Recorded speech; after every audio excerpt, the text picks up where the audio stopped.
My heart is longing for you, beloved. Let's take a deep breath and see if we can feel that longing. Tune in to that devotion, that yearning, the yearning of love for love, divinity for divinity.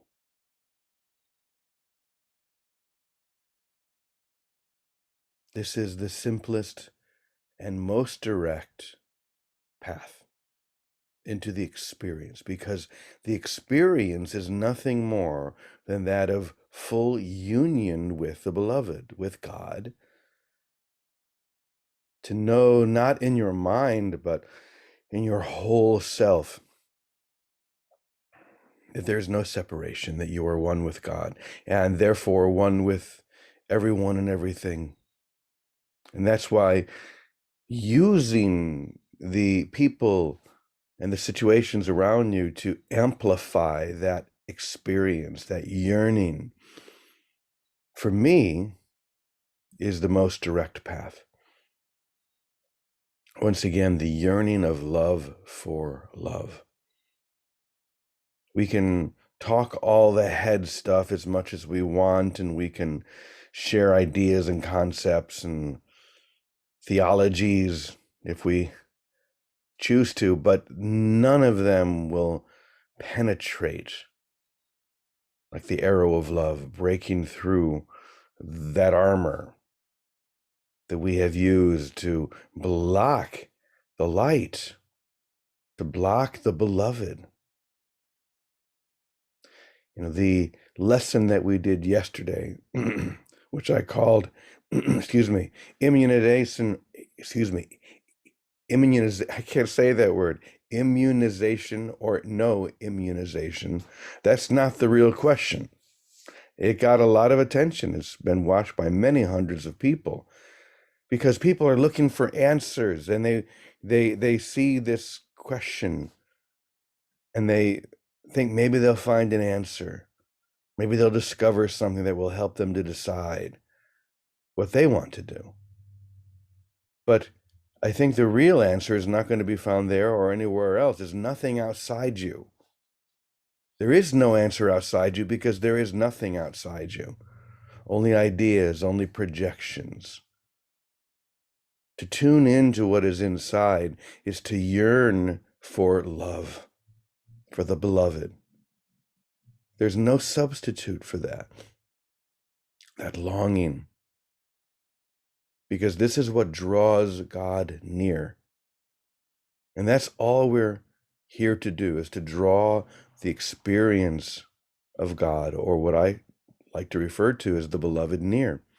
I was talking to someone a couple of days ago about Christian singers and musicians, and there's some that I really love, and some, usually the more evangelical ones, that sing about the Lord and the great King and things like this. Lord and King, and these ideas seem to be distant, off there, unapproachable. For me, the beloved is not only approachable, but intimate. And it's this intimacy with the divine that we're seeking, because it is when intimacy really happens that there's a joining. Just as we join here every day, we're sharing intimate moments and experiences together, and it helps us to come together and to join. And it's the same with God, with the beloved. I want to read something that I found. I actually had saved this, I don't know how long ago, a long time ago. And it's something that was written by Beverly Lanzette that I found that I really liked. It describes it so much better than I could ever do it. It's called The Yearning of Prayer. Perhaps you wonder, what draws me closer to the divine heart? Your pure longing for God is a spark that ignites the sacred flame and opens your heart to the holy. Once again, your pure longing for God is a spark that ignites the sacred flame and opens your heart to the holy. To keep the flame burning in your heart, you must pray every day to remain in that intention, to remain in that intimate embrace. Remind yourself what is most important: to long for God, to long for the truth. The reason passionate yearning is so vital is because it is a direct movement from your heart to the heart of the divine, and nothing can interfere with this pure intention. Neither the mind nor emotions can lead one to God. Neither the mind nor emotions. That's interesting. Sometimes we think of emotions as really being that same yearning, but there's a deeper yearning. There's a deeper longing that we're referring to here, because it is not an emotional release. It is beyond words. Of this we cannot speak, but the heart understands. That soul's yearning, the heart's longing, can only be understood by the heart and the soul. Once again, neither the mind nor emotion leads one to God. It is only within the mystical heart that your inner longing can be found. How does one discover this need? Through prayer. Yearning is the first prayer. Show me the way. Teach me infinite love. Show me, teach me, help me. These are the only prayers you need, because these are prayers that one whispers into the ear of the beloved.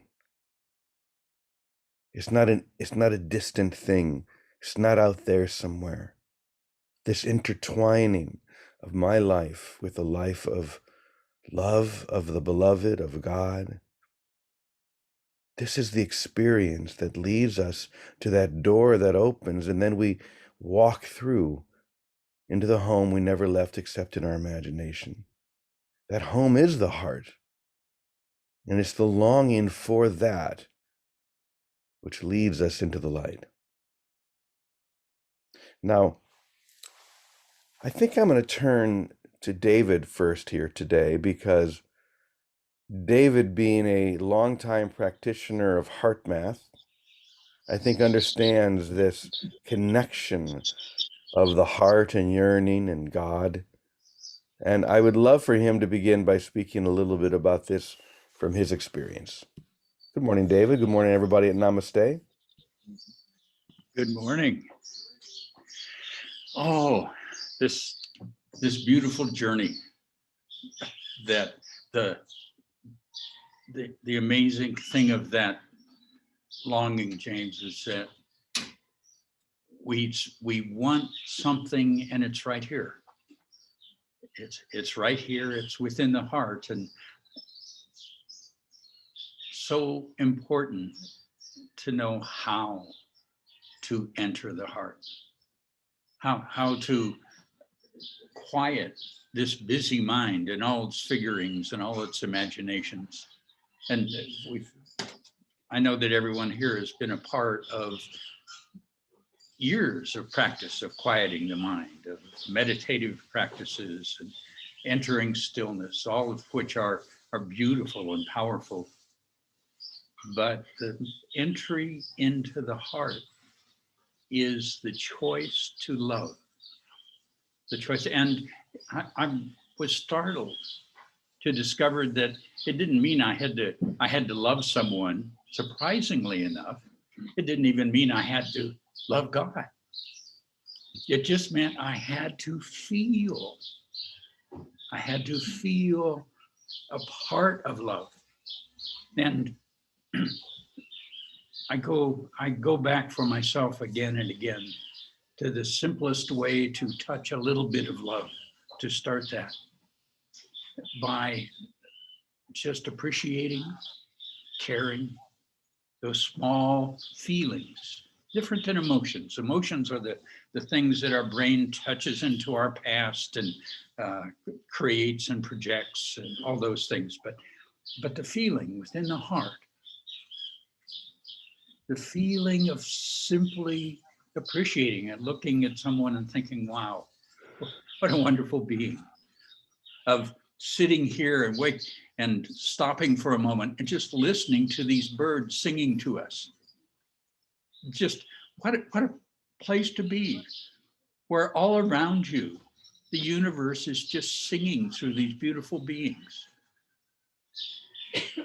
And fortunately, because some of us have struggled with a real desire for materiality, I found even when you appreciate your new car, it's appreciation.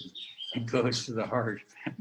But how much easier it is to feel that, or care, the care that we feel. Each one of these feelings opens the door of the heart, because what is love but the divine itself expressing in us and saying, here, let me take you one step in.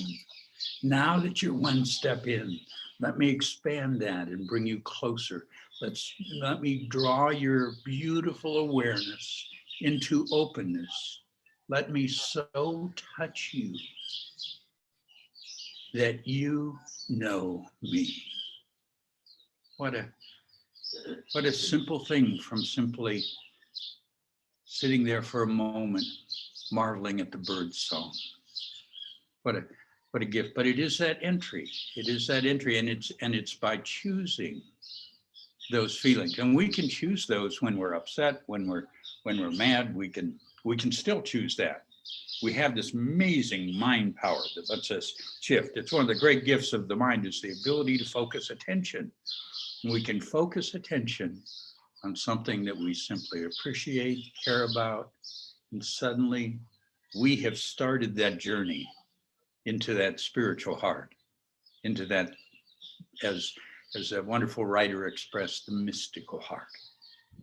Because love is the entry, but what has called us isn't the divine, the love itself, that is saying, let me help you touch me this way. Let me help you touch me this way.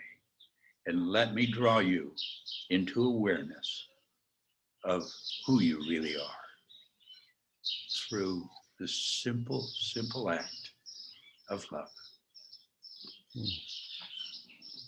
Thank you, David.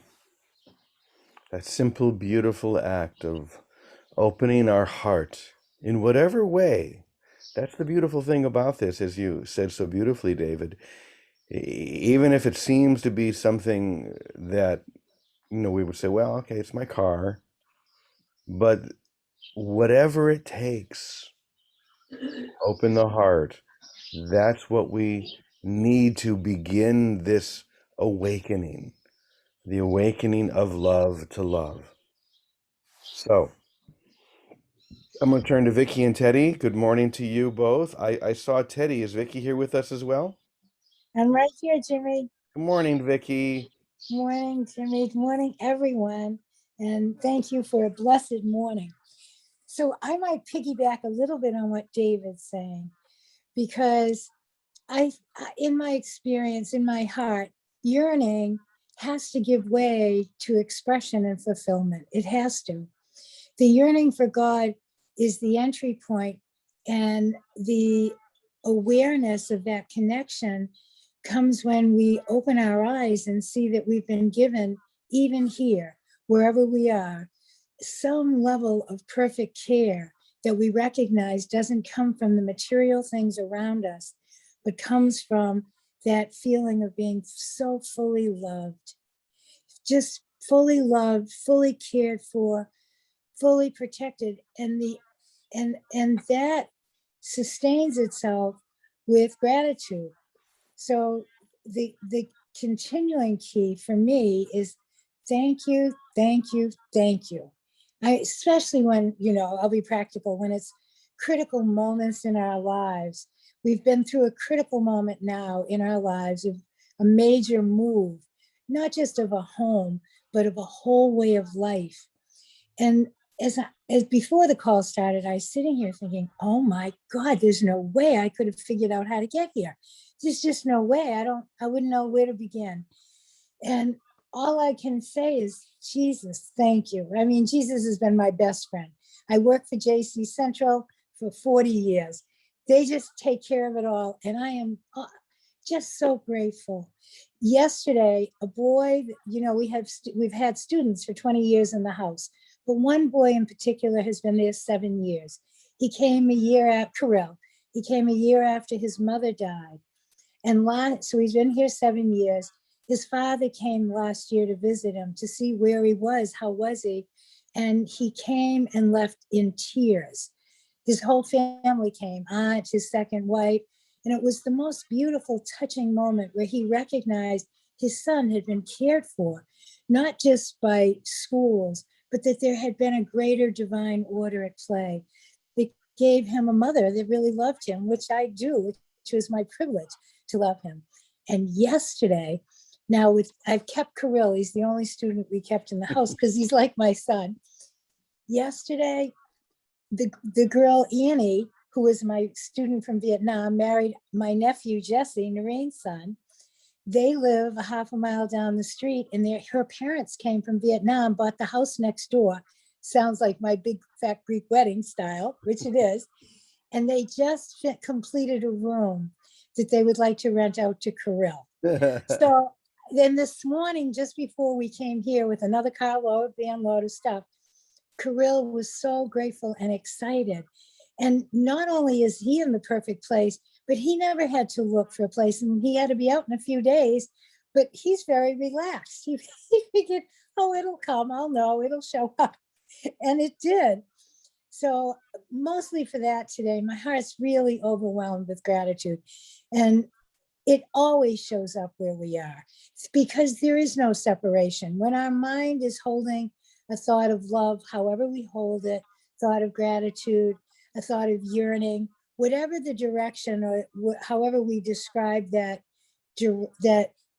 pose, that standing there in the witness to God, to God's love, it shows up. And if it doesn't show up, it's because my mind has been clouded with other things that are showing up in form around me. So I want to take my attention off of those and put them on the invisible, on love, on the idea of God, however it occurs to me. But the experience of love is definitely how it shows up, that we are loved, that we are witnessing the love that each one around us is being cared for in, that love is the grace of God's expression here through us and through those that we look upon, no matter what it seems to be happening. So the withholding of any judgment in the process is what keeps the window of my heart open to witness only God's plan and not our manipulations and negotiations and judgments. So gratitude, thank you, God, thank you. That keeps that door open, no matter what seems to be happening. Thank you, Jimmy. Vicki, thank you for connecting gratitude and love. Such a beautiful and important connection. Because when we are deeply in love and that love is flowing from us, all we can feel is gratitude. It just keeps it moving and growing and expanding. So thank you for reminding us of that. And good morning, Teddy. Would love to hear what you want to share as well. Morning, good morning. You know, I was just thinking about a word. I mean, I don't know how it is for other people, but the experiences we're talking about, you know, once you begin to have them, they sort of come of their own. And lately, like last night, I was just sitting in bed, and all of a sudden, you know, something came over me. And I was just thinking about what we're talking about. And there's a removal of boundaries, let's call it. Like there's no longer edges to the experience. And I understand now better the word boundless. It's a boundless experience. the boundaries are removed and you're bound less and less as you sort of expand to be included in the all, as you include the all in you. And it doesn't require thought as much as it requires, appreciation and gratitude. And there's no boundaries in that. It's not like I appreciate something rather than something else. There's just an experience of appreciation and overwhelming gratitude. And that sort of takes over and removes the boundaries so that you do experience this boundless love as part of you and you being part of it. So, trying to make it happen is the opposite of the way it seems to happen. Because trying to make it happen is almost the admission that you're not that, and just sort of relaxing into who you are at any given moment allows it to occur because you are that. It's not something that needs to be attained. It's something that we have already been given and created by, as, and with, and in that totality of boundless love. So, appreciation and gratitude go a long way. That's all I can say. That's all you need to say. I love how it just keeps getting whittled down to that. Everything we're saying just is getting whittled down to those simple, essential qualities: love, appreciation, gratitude. Just stay with those. You don't need anything more. We don't need deep, high theologies based upon centuries of insight and debate. Those are just distractions.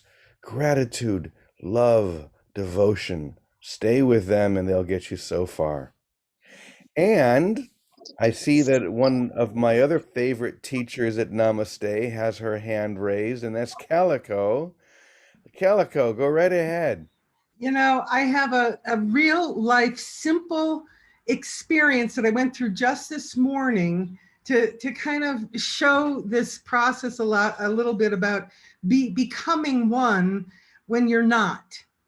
And I had, I'm happy pretty much all the time. And what I have now outside my window are these beautiful begonias.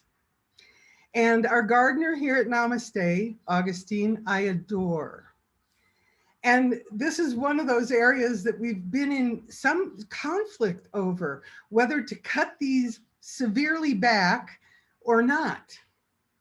And this morning I had the opportunity, he was right here and the guy was cutting the bougainvilleas, and I went out and in my, kind of a charade kind of way, no English or Spanish really communicated, don't cut the begonias, these right here, just leave them.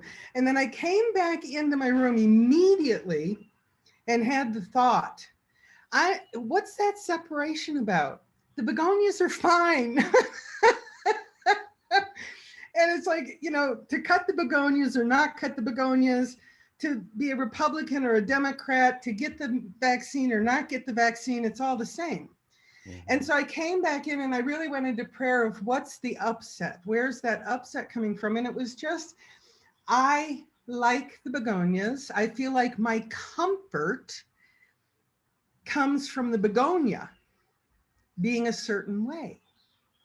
And so it was just to get, what am I not trusting? I'm not trusting God to take care of me. And in this, it was like within a couple minutes, I went through this beautiful process and realized it was just me not trusting that I'm going to be comfortable. And I let it go. And he's done cutting the begonias, and the begonias look great. And it's just, it was just me getting out of the way and seeing that I was trying to separate from someone who I adore. And even if I didn't adore him, it was, there was me wanting to separate. And that's the start of all of it. And the sooner we can catch those little things that occur, a lot, the faster we get back to heaven. So thank you all. Oh, thank you, Calico. That's a beautiful example. Let the flowers be the flowers. You don't need to change them at all. That's a beautiful example. Thank you. And I see that Alice has her hand up as well. Go right ahead, Alice. Yes, I'm sorry I missed yesterday. It was my husband's birthday, and so I couldn't come onto the Zoom. That was lovely, Calico. I can just visualize them outside your window.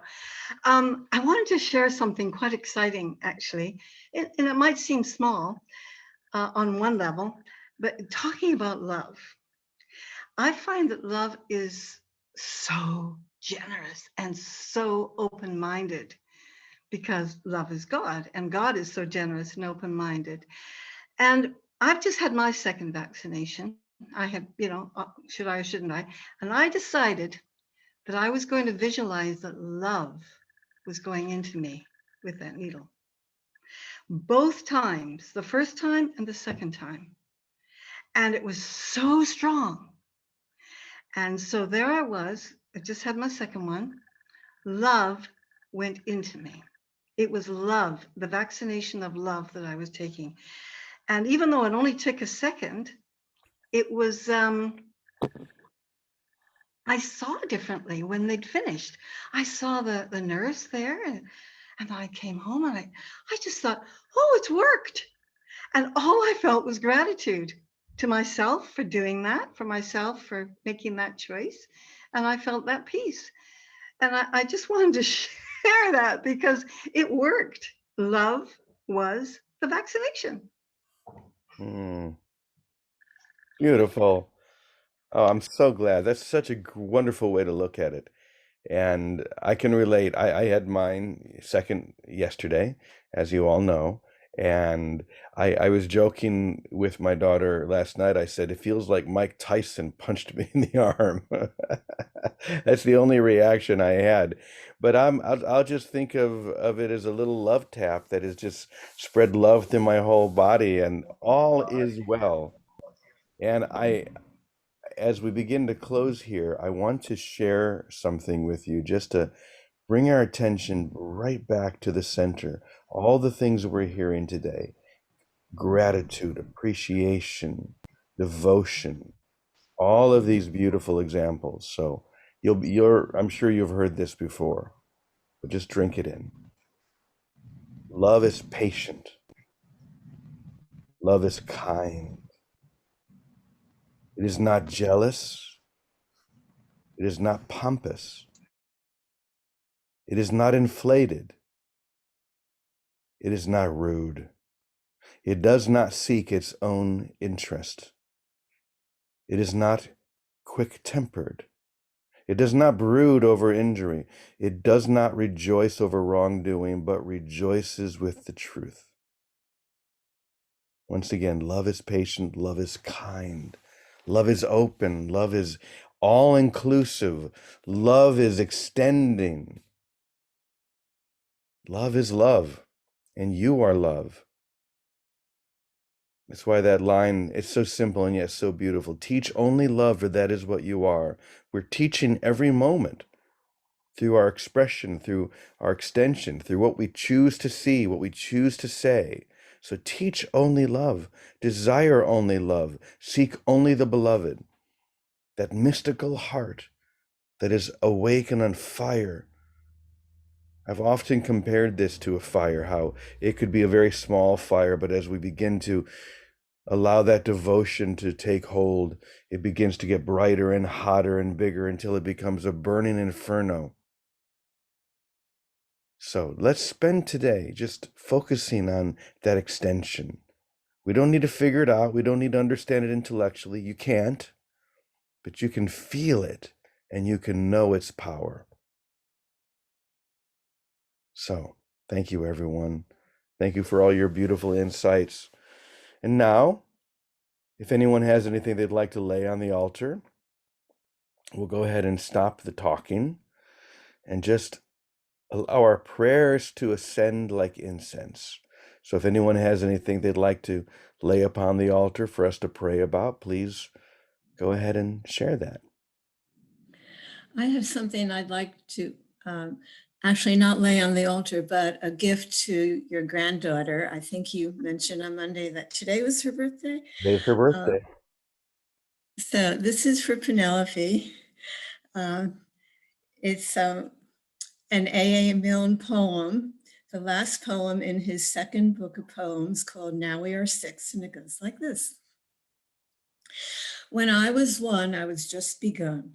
When I was two, I was nearly new. When I was three, I was hardly me. When I was four, I was not much more.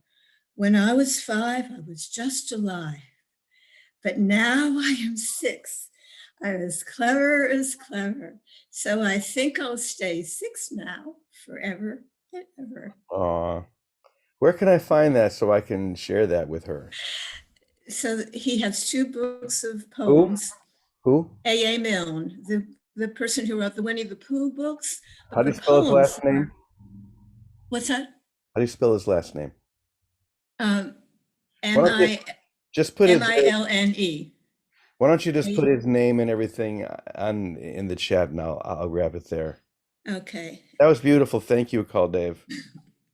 I'm going to share that with Penny later. Happy birthday, Penny. Yes.